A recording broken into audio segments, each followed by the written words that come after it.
সামনেই wedding season চলে এসেছে। আর আমি জানি তোমাদের প্রচুর নেমন্তন্ন আছে।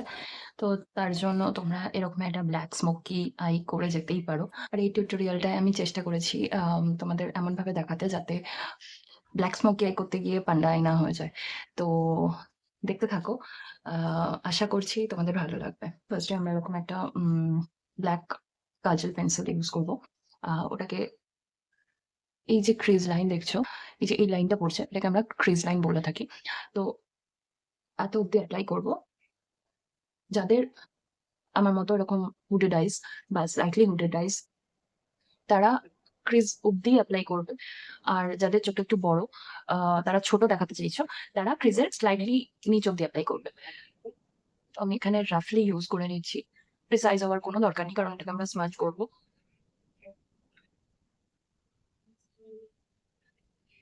এবার আমি কি করবো, এরকম একটা ফ্ল্যাট ব্রাশ নেবো। এটা একটু তাড়াতাড়ি করবে যাতে লাইনারটা শুকিয়ে না যায়। তোমরা জেল লাইনারও ইউজ করতে পারো। আমি ক্রিমটাকে ব্লেন্ড করে নিচ্ছি। আমি কিন্তু ক্রিজের ওপরে নিয়ে যাইনি। দেখতে পাচ্ছ যতটা ক্রিজ রয়েছে আমি ঠিক ততটাই এটাকে ব্লেন্ড করেছি। সরু একটা ব্রাশ, এরকম একটা ব্রাউন শেড নেবো। যেখানে আমাদের আমরা ব্ল্যাক লাইনারটাকে ব্লেন্ড করেছি তার ঠিক উপরে, মানে আমি এত অব্দি ব্লেন্ড করেছি। তো আমি ব্রাউন লাইনারটাকে এখান থেকে ব্লেন্ড করা শুরু করব।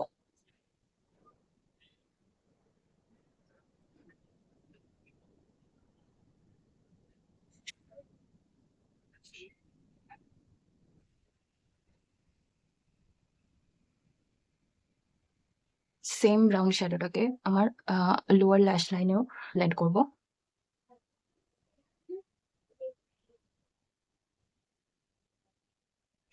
ব্লেন্ড করতে করতে কিন্তু আমি এই যে আমি এখান থেকে ব্লেন্ড করেছিলাম, আমার শ্যাডোটা এত অব্দি একটা শেড টাইপের এসেছিল। আমি সেটার সাথে এই আন্ডার আইটাকে কিন্তু কানেক্ট করে দিচ্ছি।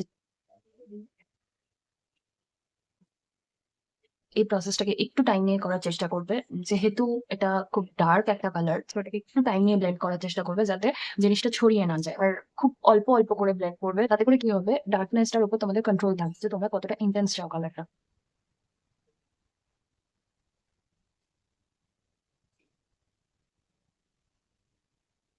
এরপর আমি এরকম একটা ফ্লাফি ব্রাশ নিচ্ছি। এটা কিন্তু বেশ বড়। তোমরা চাইলে ফেস পাউডার ইউজ করতে পারো বা যেকোনো ট্রানজিশন শেড যেটা তোমাদের স্কিন টোনের সাথে ক্লোজ। আমি এখানে এই শেডটার এই শেডটাকে মিক্স করে অ্যাপ্লাই করবো। এক্সেসটা নিয়ে কি করবো, আমার যেখানে ব্রাউন লাইনারটাকে ব্লেন্ড করা আমি শেষ করেছি, মানে এই যে এইখানে আমি এইখানে জিনিসটাকে ব্লেন্ড করে দেবো। সেটা কিন্তু লোয়ার ল্যাশ লাইনও অ্যাপ্লাই করতে ভুলবে না। এরকম একটা ফ্ল্যাট ব্রাশ নেবো যেটা দিয়ে আমি ব্ল্যাক লাইনারটাকে ব্লেন্ড করেছিলাম। আর এরকম একটা ব্ল্যাক শ্যাডো নিবো।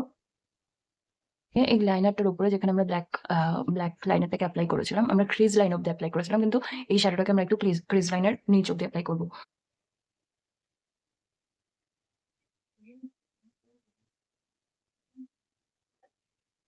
আমি এই সেম শ্যাডোটাকে ক্লোজ টু মাই ল্যাশ লাইন ইউজ করবো।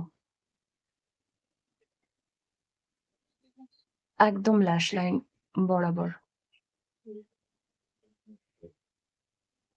Same process. ওই সরু ব্রাশটা নেবো, নিয়ে একদম অল্প ব্রাউন শ্যাডো নিয়ে আবার এই ব্ল্যাক শ্যাডোটাকে ব্লেন্ড করে দেবো।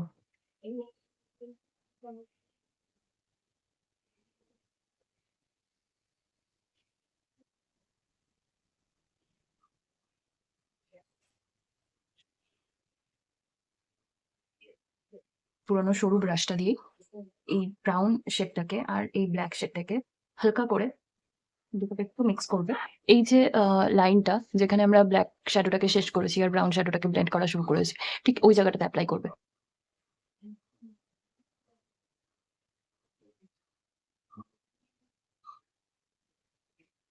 বা যদি তোমরা আরেকটু ইন্টেন্স লুক চাও তাহলে ওয়াটার লাইনের ব্ল্যাক কাজল ইউজ করতে পারো, বাট আমি এখন একটা হোয়াইট লাইনার ইউজ করবো। এতে করে আমার চোখে আরেকটু বড় লাগবে।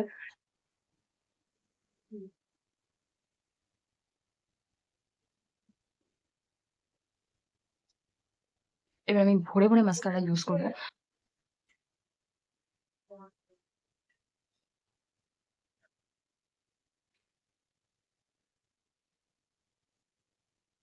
আচ্ছা, এই স্টেপটা খুব অপশনাল। তুমি চাইলে করতেও পারো, নাও করতে পারো। বাট আমার মনে হয় এটাতে একটু ক্লিন লুক আসে। আমি একটা কনসিলার নেব। এটা আমার হাইলাইটিং কনসিলার। আমি খুবই অল্প কোয়ান্টিটিতে এপ্লাই করব। আর একটা কনসিলার ব্রাশ নেব। নিয়ে